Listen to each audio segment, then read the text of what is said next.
So the first thing I did was take this wood tiling sort of thing and I taped it on the back of the terrarium and taped it on with some painter's tape.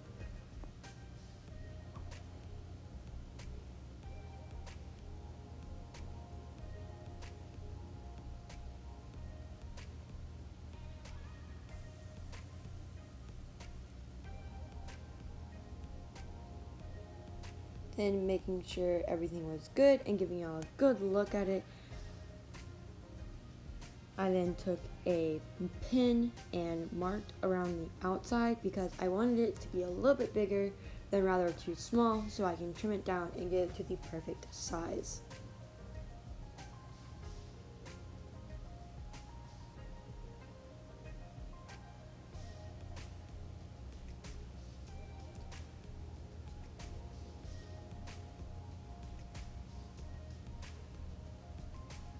This probably wasn't the best way to do it, but this was the best way I could come up with.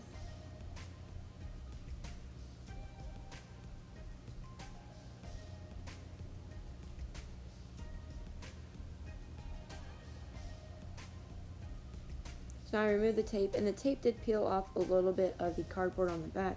I'm not too concerned about that because that won't be seen.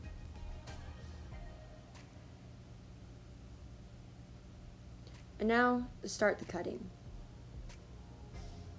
Cue transition. What a lovely transition. So I'm actually using my sewing scissors because those are the only strongest scissors I have that were able to cut this, and ruined my sewing scissors, but you know, that's okay. So I ended up cutting it in sections so it was easier to cut all the way through.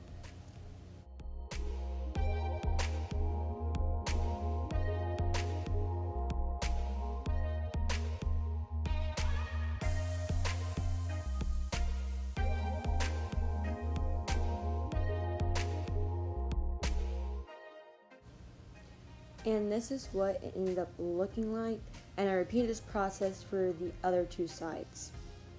Now came for the most annoying part, was trying to actually fit it to the back side of the glass. This took a super long time and it was really annoying. Once I got the final shape, I then used it for the rest of the sides. So I had decided to put black construction paper on the back of it so you didn't see the ugly brown cardboard, and I also decided to use my hot glue gun to melt some crayons and use those brown crayons to fill in the seams so it would appear to be more seamless and there wasn't an ugly jagged line down the middle. The construction wasn't that bad, but the crayon part, it took forever for the crayon to actually heat up and melt, and it made such a mess.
So at this point I have lost the glory of the daylight, and now we're using my ceiling fan, which honestly isn't really good lighting.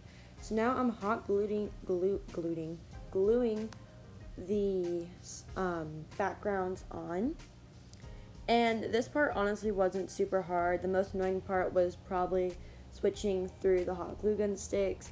And I did burn my fingers a little bit because obviously it's hot glue, so it's hot.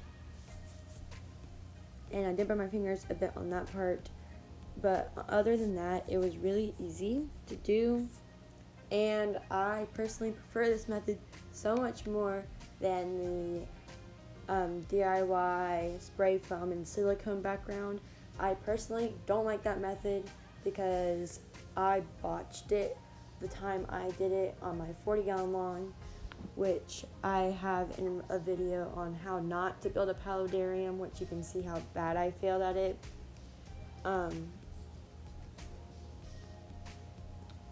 So I think this is a lot better, even though it doesn't have the 3D textures.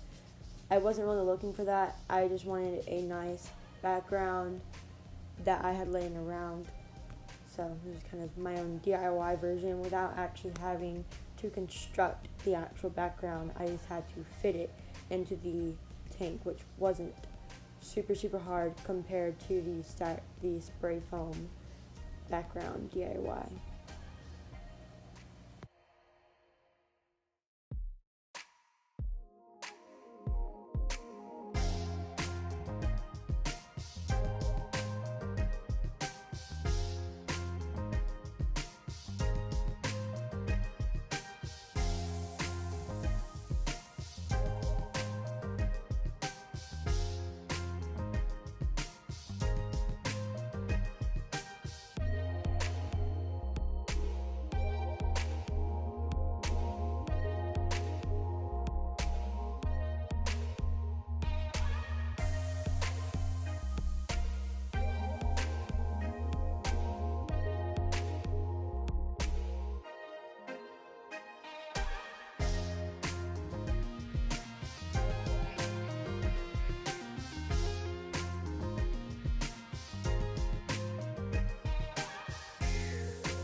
Okay, so now it was time for me to use the crayons to fill the seams, and this wasn't as painstakingly hard as it was to actually prepare the crayons. I had to remove all the hot glue from my glue stick and peel all the crayons, which you can see that mess in the corner, and I had to cut the tips off, and it was just super annoying, and the hot glue gun kept breaking my crayons. Oh, it was just so painful.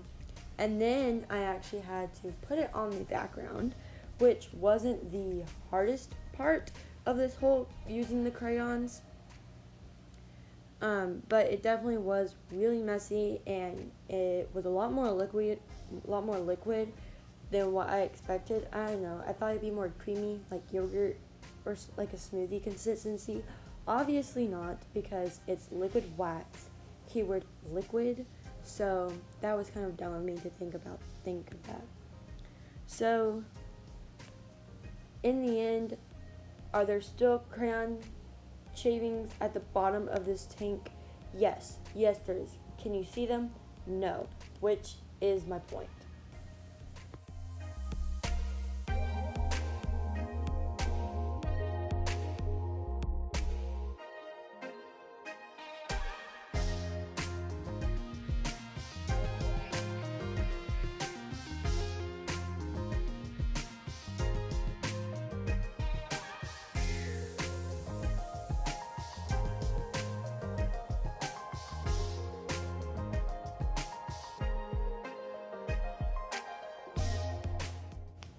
So here is now my attempt to clean up the edges. As you can see, I had to fill up a lot wider, and it was a lot messier than what I had intended. So now I'm like using my scissors and tweezers to just kind of pick around the spots that I don't want to be filled up. Actually, the wax peeled up very easily, and it was actually kind of satisfying to do. So wax peeling, highly recommend, very satisfying. But it also was very messy. so probably more of an outside thing to do. But I couldn't because it was night, and your girl scared of the dark. So we're going with inside. My tweezers had wax all over. I'm using the back of them to try to scrape it off. This is so sad and funny at the same time. But this was really painful and boring looking back on it. But now it is so funny to rewatch the video and try and look at me try to clean this up.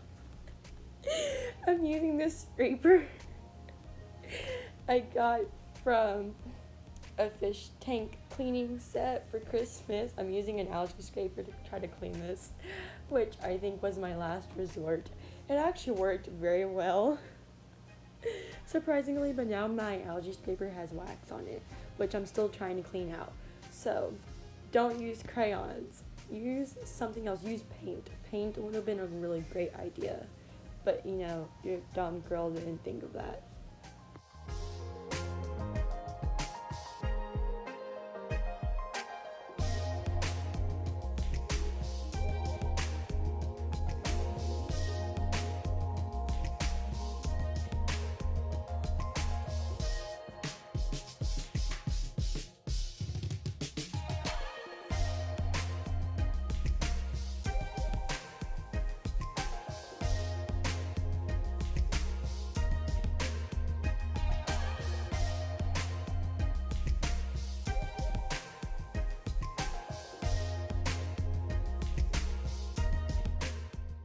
So at this point, I got most of the wax off, and now I'm just trying to get the great scrapings or the extra wax out of the tank. So I tried to put it upside down, and scraping the metal on the glass made a horrible noise. But all the wax got stuck in the vent and like the airway area on the Exoterra, and it was so annoying. And there's probably still wax in there, honestly. I don't think it's gonna do anything. But all of it got stuck like in the crevices and stuff where I didn't think about, and just made a huge mess.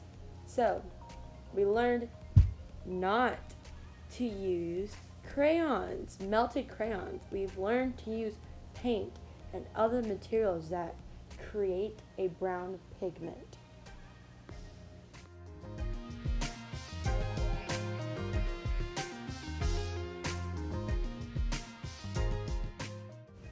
Okay, so I already did the drainage layer and substrate layer without recording it, because I was just getting so frustrated with this piece of pork hollow that I found outside, and I sterilized it, I baked it in the oven, yada yada yada. But I literally had to cut so much off of it. This is what it looked like before.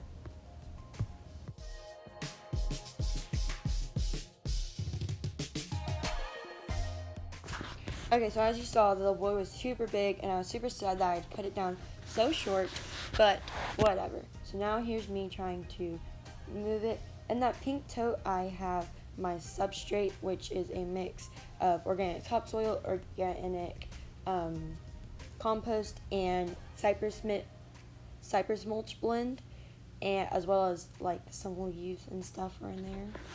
So hopefully this is going to make for a great substrate for the plants and the isopods I will be putting in here soon, which hopefully in about a month or two we'll see some videos on isopods. So now here's my leaf litter. This is just some live oak leaves I found outside, and they were sterilized in the oven for about 30 minutes to an hour, I don't remember. And it was really satisfying to crunch the leaves. I wish I would have not done this on a time lapse so y'all could hear the crunchy noises. It was so satisfying.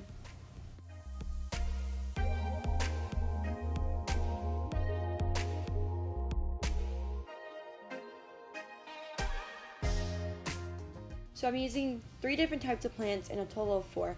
I'm using 2 different begonias, some vines that I unboxed from Josh's Frogs, you can go see that in one of my other videos, and then I have a hosta, the teeniest tiniest little hosta that I could find out of my big pot of them.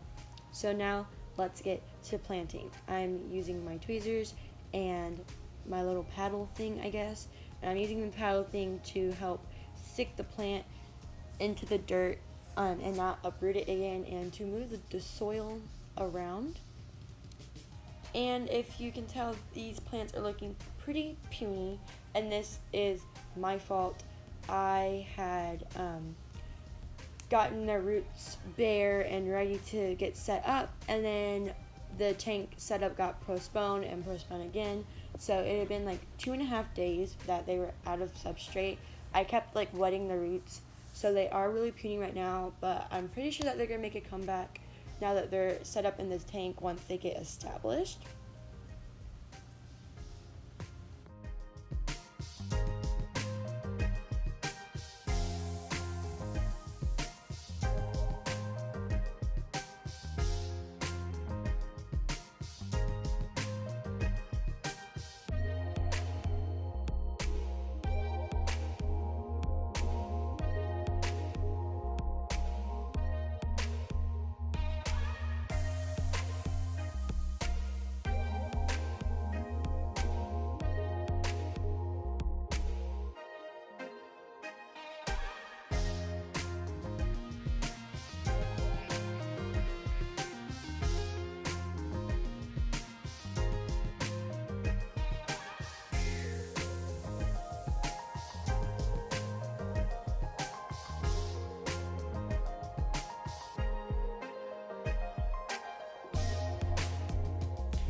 Cue the look over.